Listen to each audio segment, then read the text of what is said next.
que me deixa passada. Lembra dessa música daquele Kim? Bom, uma coisa que me deixa passada é o que eu vou falar no vídeo de hoje. Hoje, isso aqui é uma conversa de amigo, de amiga, do fundo do meu coração, do fundo do teu coração, sobre uma coisa muito importante, que me dá muita raiva quando me pedem, que é: Pode reduzir a quantidade de slides? Não, não posso. Não posso reduzir a quantidade de slides. porque quantidade de slide não define apresentação.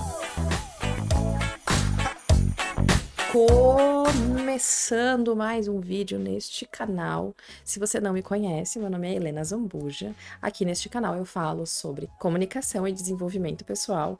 Aqui eu falo sobre todas as coisas importantes para te deixar uma pessoa confiante, assertiva e que você consiga comunicar a sua identidade, expressar a sua identidade e mostrar quem você é para o mundo. E no vídeo de hoje nós vamos tratar de um assunto polêmico.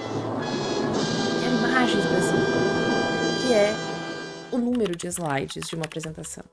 Porque não é nenhuma, nem duas, nem 20 vezes que eu já ouvi: ai, mas dá pra reduzir os slides? Aí tem que ser só 10 slides. Pelo amor de Deus, não é isso, e vamos desmistificar isso de uma vez por todas, que não é isso que vai fazer a sua apresentação ser um sucesso ou um fracasso. Na verdade, isso realmente pode fazer a sua apresentação ser um total fracasso e não ajudar em nada para a sua apresentação ser uma coisa boa. Tô falando aqui de reunião, tô falando de palestra, tô falando de qualquer coisa que você tem que apresentar e usar um PowerPoint para te ajudar. É muito comum as pessoas acreditarem que tem uma relação entre a quantidade de slides e a fala. Não é totalmente em verdade. É claro que você tem uma fala aí de 10 minutos, não tem como botar 300 slides. Mas é uma falácia acreditar que com poucos slides você faz uma fala curta, porque não é assim que acontece. Então, como é que a gente vai fazer para balizar o que é que eu vou falar numa apresentação? A primeira coisa que você precisa fazer quando você precisa apresentar algo é saber quanto tempo você tem.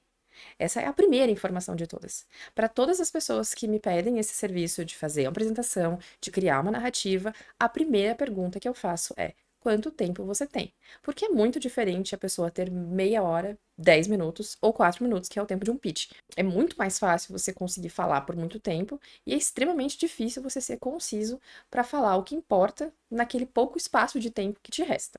Agora, os slides não têm nada a ver com isso. Não vamos punir os pobrezinhos com o pouco tempo de fala que se tem.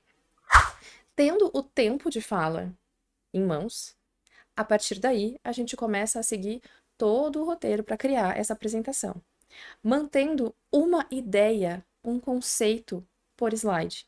É a sua fala que vai determinar o tempo dessa fala, o tempo dessa apresentação. Não é o número de slides. Slide não é roteiro. Vamos repetir. Slide não é roteiro. Slide não é documento. Vamos repetir novamente. Slide não é documento. Amém, igreja? Amém, igreja. Assim, a gente consegue garantir que a nossa audiência não vai ficar confusa com o que a gente está falando. Um slide extremamente poluído de informação, porque precisa caber em um slide, não precisa caber em um slide. A sua fala é que precisa caber no tempo. O slide é apenas um apoio visual. Ele poderia não existir. Se faltar luz e você tiver que falar no gogó, tem que funcionar. Por isso que a narrativa é muito mais importante do que o slide. Se a sua narrativa está coesa, faz sentido e tem lógica, o slide está ali apenas para poder auxiliar no que a sua fala não pode, com uma imagem, com um diagrama, com um gráfico que você precise mostrar, mas o slide não é um roteiro. O que determina o tempo da sua fala é o tempo que você tem e as informações que você precisa transmitir.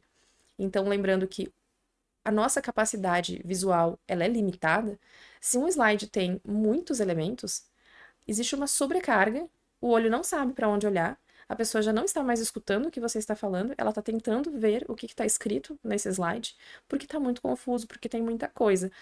Então, primeiro lugar, tem que ter o tempo de fala. No momento que você tem o tempo de fala, você vai alinhar o que essa audiência precisa saber. O que essas pessoas precisam saber? É para uma tomada de decisão? O que elas precisam saber? E aí você coloca naquele filtro de todas as coisas que você tem vontade de falar, você vê o que realmente encaixa para aquela audiência e para sustentar a sua tese.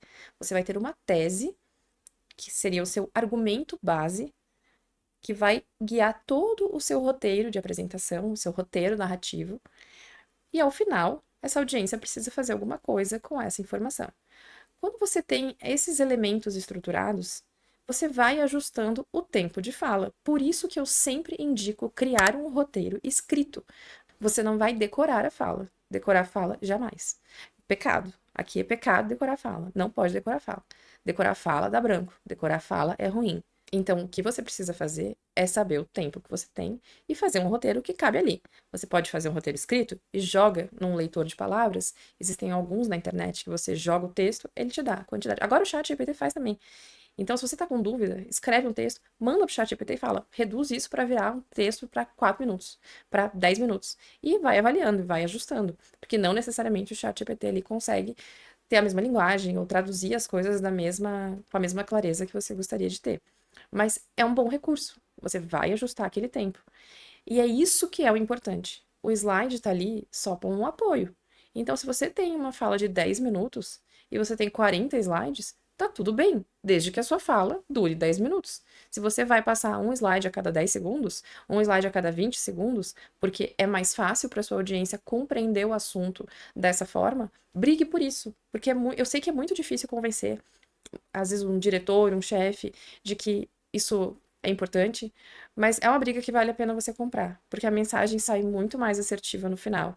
E eu tenho conseguido excelentes resultados com isso, com os meus mentorados também, justamente porque existe essa barreira inicial do eu não posso botar muita coisa. Não, calma, relaxa. A gente precisa alinhar a narrativa. No momento que a narrativa tá alinhada e ela tá certinha no tempo, o seu pensamento lógico tá ali, os slides estão ali para te apoiar. Então, a sua fala pode ser de 2 minutos, 4 minutos, um elevator pitch, ou uma palestra de 45 minutos.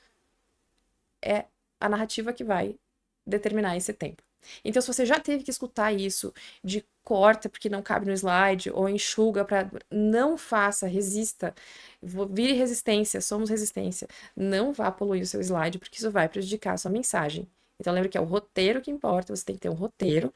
E se você precisa saber mais coisas sobre pitch, sobre criar roteiro, criar narrativas interessantes, continua aqui no meu canal, que eu falo bastante sobre isso aqui. E se esse vídeo aqui te ajuda, se esse vídeo aqui é relevante para você, por favor, deixe seu like e se inscreva no meu canal, caso você ainda não seja inscrito, porque isso vai ajudar o YouTube e a mim a entender que esse conteúdo é relevante e está te ajudando, e o objetivo todo é ajudar.